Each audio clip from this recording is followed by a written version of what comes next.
Assembly of believer church in India Sikkim से आप सबको सलाम। और पहले तो मैं थैंक यू कहना चाहूँगा पास्टर विकास के लिए, जिन्होंने मुझे उनके चैनल हाउस ऑफ ग्रेस के थ्रू आपसे बातें करने का और खुदा के कलाम को बांटने का ये मुझे अच्छा अवसर दिया। और इस अवसर का फ़ायदा उठाते हुए मैं एक अच्छी सी बात आपको शेयर करना चाहूँगा।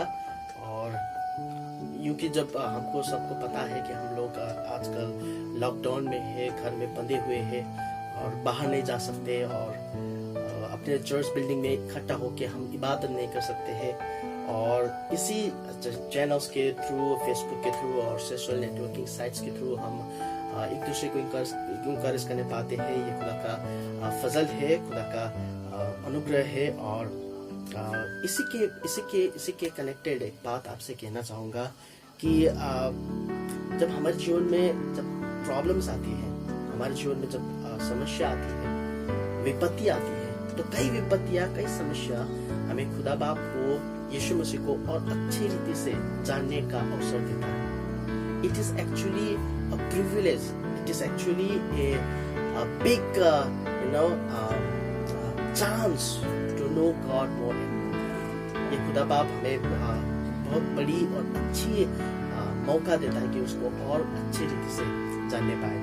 बाइबल में एक जगह पे मरकुस उसका 4 अध्याय उसके 35वां पद से अगर हम पढ़ते हैं तो यहाँ पर हमें ये पाते हैं कि यीशु मसीह अपने चेलों के साथ थे और ये होता है कि वे लोग उस झील को पार कर रहे होते हैं और यीशु मसीह पीछे सो रहे होते हैं। और हम सबको अक्सर ज़्यादातर ये किस्सा पता है जहाँ पर बहुत बड़ी आंधियाँ आने लगती है और इतनी बड़ी आंधियाँ जो नाव को भी डुबाने लगती है। और चेले घबराए हुए एक बहुत डराए हुए यीशु को उठाते हैं और कहते हैं कि आपको चिंता नहीं, हम लोग तो मरने वाले हैं।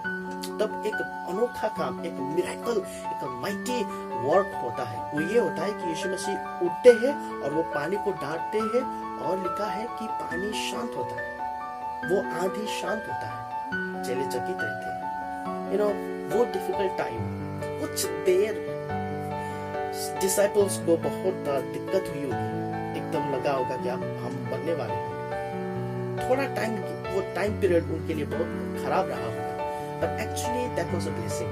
वो आशीष था कि वे यीशु मसीह को और अच्छी रीति से जाने पाए। मुझे एक और किस्सा बाइबल का जो मुझे याद आ रहा है, जहाँ पर यीशु मसीह एक बड़ी शादी में वो आमंत्रित होते हैं, यीशु मसीह वहां पर जाते हैं और ये होता है कि उनका दाखरस खत्म होता है।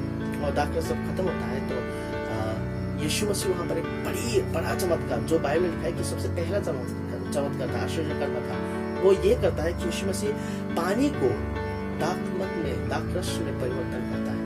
that was a mighty, वो एक ऐसा पल था कि उनका स्कैरसिटी, उस परिवार का जिन्होंने वो भोज दिया था, जो स्कैरसिटी था, वो स्कैरसिटी एक्चुअली स्कैरसिटी नहीं था, वो उनके लिए आशीष था।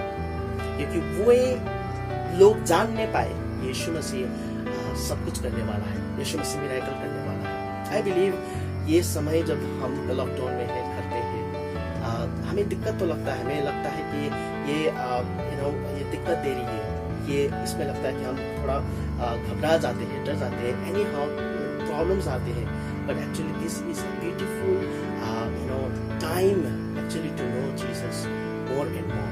एक अच्छी बात जो मुझे जब हम पढ़ते हैं निर्गमन की पुस्तक में, ये लिखा है कि जब इजरायली, जब खुदा के लोग मिस्र देश में थे और फिरौन राजा के अंदर में थे, वो बहुत अत्याचार में थे, दुख में थे, तकलीफ में थे। और बाइबल में लिखा है कि जब उन्होंने दुहाई दी तो परमेश्वर ने उनको आजाद करने के लिए मूसा को भेजा और बड़ा मिरेकल होता है, एक बड़ी महिमा वहां पर दिखाई देती है।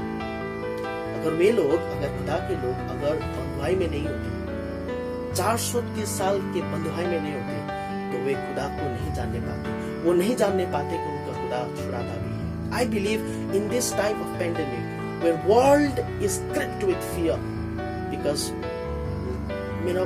बहुत से लोग मर रहे हैं और खाने को नहीं मिल रहा है। I believe this is a time that we can know our God more and more. We can come to our knees and we ask Him in our prayers, और हमारी दुआएं किसी के जीवन में आशीष लेके आएगी। हमारी दुआएं किसी राष्ट्र को खुदा के लिए लेके आएगा, किसी विलेज को, गांव को, कस्बे को खुदा के लिए लेके आएगा। मैं विश्वास करता हूँ अगर आप जो मेरा ये मैसेज सुन रहे हैं, अगर आप किसी भी प्रॉब्लम में हैं, I believe actually that is not a problem. मैं आपसे ये कहना चाहता हूँ वो प्रॉब्लम नहीं है, बट वो आपके लिए गवाही है। That is a beautiful time to know your Jesus more and more. I believe जब हम प्रॉब्लम्स में होते हैं, आप शायद मेंटली, शारीरिक रूप से, इमोशनली, अगर आप किसी भी एरियाज में हर्ट हो, अगर आप किसी भी एरियाज में तकलीफ में हो, that is a beautiful time to know your Jesus more and more. मैं दुआ करता हूँ आपके लिए कि खुदा बाप आपको हमेशा खुश रखे, आनंदित रखे, और आई वांट टू से stay at home and stay blessed. खुदा